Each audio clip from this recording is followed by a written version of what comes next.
Oui, bonjour à vous mes frères et mes sœurs.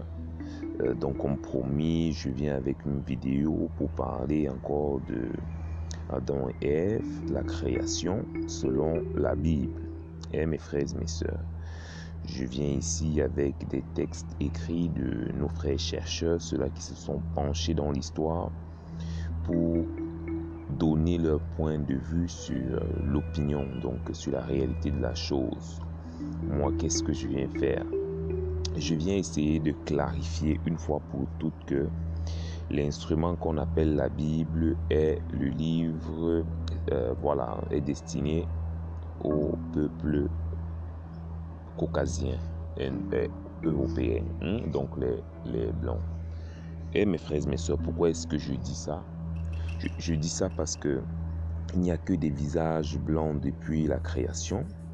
Leur création, Adam et Ève, on ne parle que des blancs, tout on ne montre que des blancs, et c'est un peu normal parce que les récits, le Kebou nous explique bien d'où tout est parti. Mes frères et mes sœurs, vous pouvez voir une photo ancestrale de ces dieux Anunnaki, ces extraterrestres, qui ont manipulé génétiquement le peuple noir en place qui date de plus de 5 millions d'années sur Terre et qui, il y a 60 000 ans, ils l'ont modifié pour faire surgir la version blanche.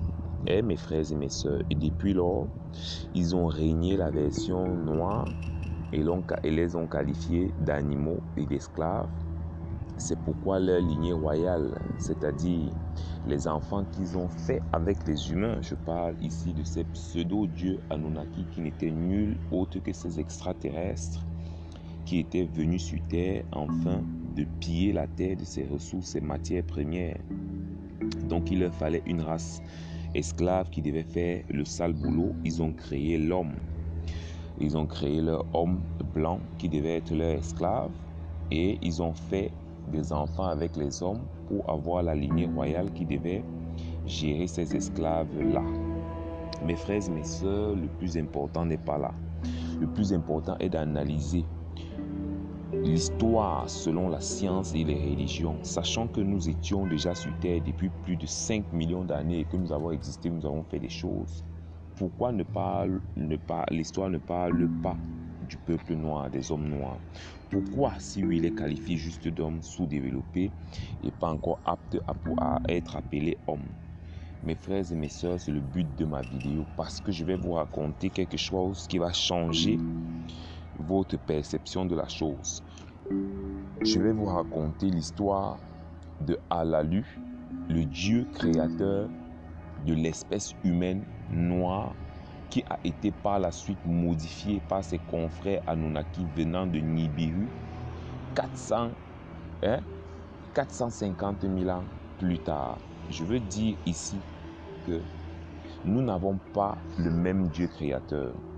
Alalu, qui était le premier Dieu Anunnaki à mettre ses pieds sur terre, les raisons, je vous expliquerai comment il a fait pour arriver sur terre, comment il s'est retrouvé seul, qu'est-ce qui l'a poussé à commencer à travailler sur la race humaine, c'est-à-dire la modifier génétiquement, l'améliorer pour pouvoir en tirer l'homme qui était l'homme noir, partant de l'Homo habilis jusqu'aux Homo sapiens noirs, c'est-à-dire il y a 200 000 ans aujourd'hui, cette race-là qui a régné pendant 140 000 ans avant l'apparition du blanc. Et mes frères et mes sœurs, c'est pour dire que quand ces frères sont arrivés, ils ont donc écarté Alalu, ils l'ont emprisonné dans leur planète et ils sont restés donc s'occuper du travail qu'il avait commencé en modifiant déjà l'homme qu'il avait laissé via l'arbre que vous voyez, créant une nouvelle race qui devait dominer sur celle-là. C'est pour ça qu'il appelle